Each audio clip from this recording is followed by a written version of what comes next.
get a job right now, you are not alone. Hey, I'm Becca. Welcome back to my channel. If you're new here, I'm a full-time software engineer, part-time Pilates instructor, and someone with multiple different passions and interests. And if you don't know, I was made redundant a couple months ago, but managed to get myself a new job a month later. I previously posted some videos on my whole redundancy period and my job search process. I gave some good tips on writing CVs, writing cover letters, preparing for interviews, and loads of little extra tips. So if you want to check those out, I'll leave the link down below. I've been hearing so many different stories from people I've met, people I know, and even more stories online about how they've been made redundant or can't find a job, they're not being successful, they're being ghosted from companies, and yeah, just a lot of negative news around the job market. Now this video is first of all just to say that you are not alone. I've been there and many other people have been there as well, and you are not alone in this process.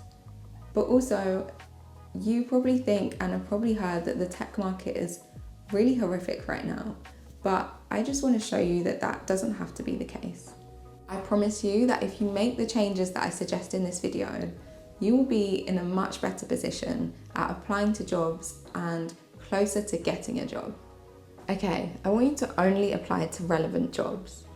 When you're in this job search mode and you get into this frantic mindset of thinking, I really need a job and let me apply to everything out there, it's not going to be successful.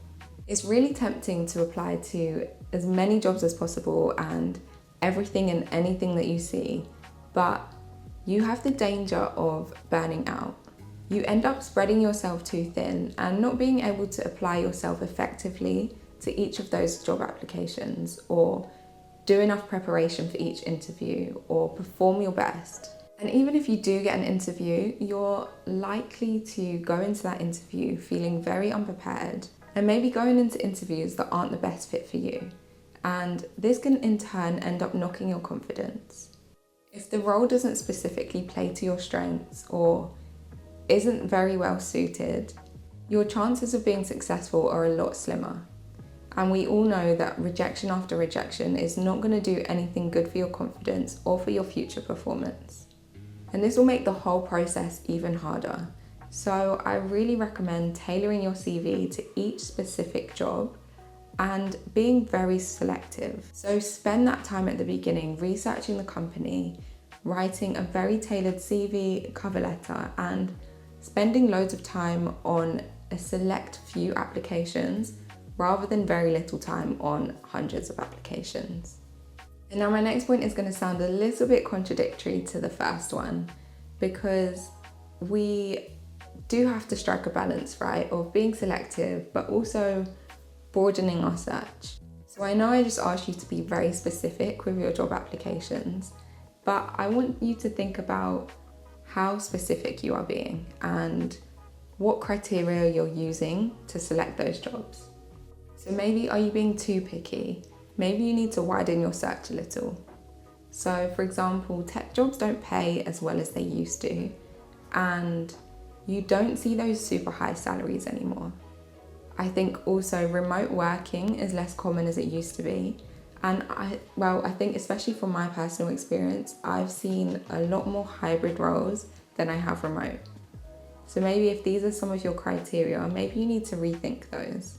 So if you've been very specific in the past about what you're looking for, maybe you don't want to drop below a certain salary, maybe you only want remote work, or maybe a specific tech stack, maybe you need to rethink maybe one or two of those things and just allow yourself more opportunities. And again, I'm not saying completely abandon all of your criteria and go and apply for everything that doesn't align with what you want, but we need to also be a little more realistic. Or maybe find a job that won't tick all of your criteria. So maybe there's a job that's slightly below the salary you want, but maybe it excels on other things such as work-life balance or company culture. And those are the things that you need to weigh up.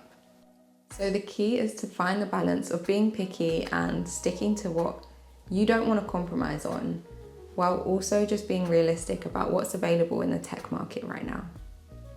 Okay, when you're applying for jobs, timing is everything. Most companies will start reviewing applications and interviewing people as soon as these applications come in.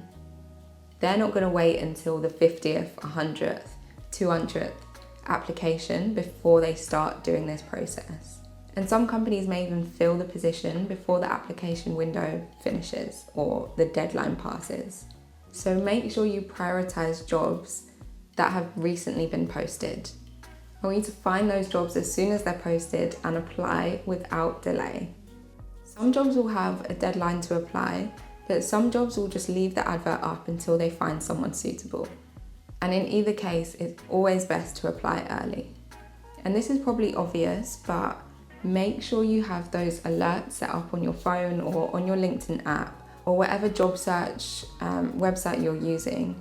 Make sure you have those alerts set up. You want to be the first to know when there's a new job that matches your criteria and your skills so that you can be the first to apply. And maybe if you find you're not getting anywhere, maybe consider something like LinkedIn Premium.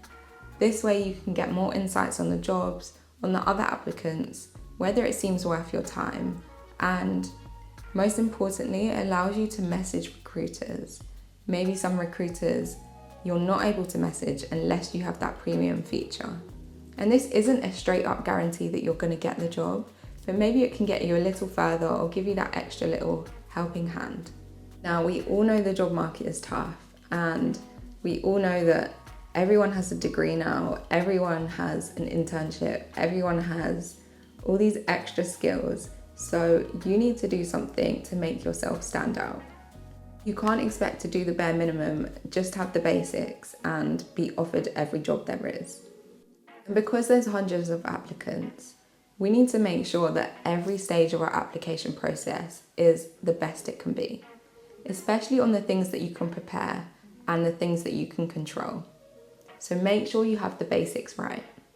So your CV, your cover letter, for example, this may sound very obvious and basic, but you need to make sure that you have spelled things correctly, that you don't have any grammar mistakes, that you have the right company on your cover letter, that you are mentioning those key skills that they're looking for, that you have specified the company in your cover letter and have tailored it specifically towards them, that you're pulling out things from their job description, that you're mentioning all of those keywords and everything you can possibly do.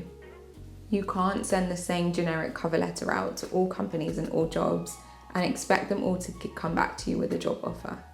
You need to let them know that you're interested in them and their company specifically. You need to show that you've done your research and explain why you want to work for them. And if you're currently not working at the moment, think about what you can do with your extra time and how you're able to upskill yourself and stand out from the rest. Maybe there's some side projects you want to work on or brush up on some skills. Maybe you want to reach out to other people in your network and collaborate on a different project. Maybe you want to get yourself that certification or do a different course. Think of all of these things that you can do to really give yourself that unfair advantage. Now this brings me on to my next point, which is use your network. There are so many opportunities that can come from people around you and even the most unexpected people. Make sure you're keeping up good relationships with recruiters. Make sure you're keeping up relationships with former colleagues or people that you've met at different events. Make sure you go out there and network. Try and go to different tech meetups or anything that you see online. Every opportunity is a chance for networking. And if you find yourself getting messages from recruiters that aren't very relevant, always make sure you reply still. Just politely decline that offer and let them know what you are looking for. They'll keep you in mind and they'll be able to look for future opportunities that are more relevant to you. Replying to them and just showing a friendly response is so important because you never know what it may lead to in the future. And don't be afraid to post on LinkedIn or reach out to other people in your network by commenting on their posts or resharing things, providing your insight on things, because you don't know what gets noticed by other people. Someone told me once that it's always a good idea to stay active on social media so that you can stay current in people's minds. For example, if a recruiter always sees your name pop up, they will have your name at the forefront of their mind. So when a future job opportunity crops up, they can immediately know, oh, I need to reach out to her. So we want to stay current in people's minds and show that we're engaged and always willing to learn more, and we're a friendly face and someone that people want to work with. So if recruiters come across your profile, they can see that you're actively engaged in learning and just generally a curious person that loves to get involved in things. And maybe even post that you're looking for a job. I think sometimes it can feel a little embarrassing to do this, but we need to get over that fear, because generally I think people do want to help other people out, and like I said, you never know where these opportunities can come from. If you don't post about it, no one will know that you're looking, and again, you could miss out on these opportunities. I'm going to interrupt the video to take the time to tell you about my brand new ebook. If you're sat here watching this video thinking, I don't know how to get into tech, I don't know how to get a job as a software engineer, I don't know where to start with the application process, or everything feels so overwhelming right now, then I have the perfect solution for you. I've created this brand new ebook to help answer all of those questions. It's going to take you through the whole process from right at the start, getting your skills ready, to applying for jobs, to writing your CV, writing your cover letter, preparing for interviews, talking you through the whole application process, and just providing that motivation throughout. It's essentially the job search roadmap that I wish I had when I first started. I'm a software engineer now, but I didn't study computer science and I didn't go down the traditional route. Most of what I know is through self-teaching and through learning on the job. I've now worked across different companies and different industries, and I have insights from those different places. I have been made redundant and managed to find and secure a new job within just 1 month. So I know exactly what it takes to go through the whole process. I've turned all of this knowledge into an ebook so that I can help you do the same. So do check it out if you're interested. I'll leave the link in the description box below. Next, I want you to figure out where you're going wrong and why you're getting rejected, if you're even getting the opportunity to be rejected in the first place. If you're on LinkedIn and you're not getting a single message from recruiters after posting that you're open to work, you need to question why. What is it about your LinkedIn that's putting people off? There must be something wrong. And equally, if you're applying for jobs but not even getting an interview, you need to question what's wrong with your CV.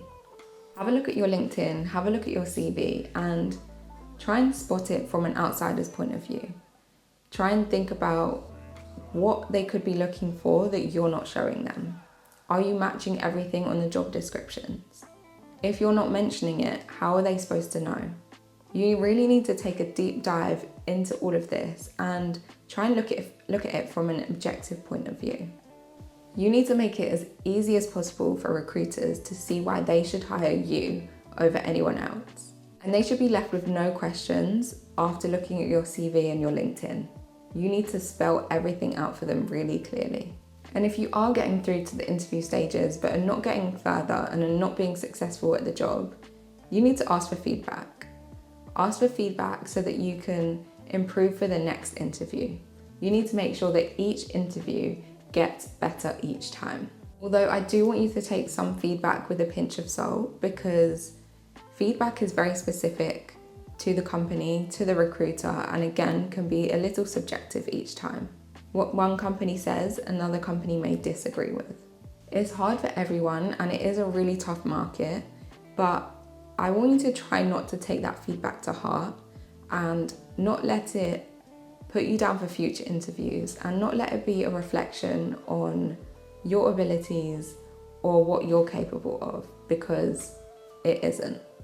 Which leads me to my last point about positive thinking. A lot of people are talking about how difficult the tech job market is and how impossible it is to get another job. But if you carry on thinking like that, and if you think that you're not going to get another job, you won't. Your thoughts influence how you behave, how you act, how you perform in interviews, how motivated you are to learn more and prepare and put yourself out there. And it has a knock-on impact on everything. You need to go into interviews and approach every situation confident that you are the right person for the job and that you are capable for whatever job comes your way. I'm not denying that it's tough, it really is, and I've been there, but you just need to put in the work. You've got to keep positive and truly believe that there is the right opportunity out there waiting for you. If you haven't been successful yet, it's because there's an even better and bigger opportunity out there around the corner. So as long as you follow all of these steps, stay positive, keep putting in the work, surround yourself with all the right people, you will find something. Thank you all for watching. I hope this video gave you a little bit of motivation to keep searching, keep working hard, and let me know how your job search goes. If you enjoyed, please give it a like, comment, and don't forget to subscribe.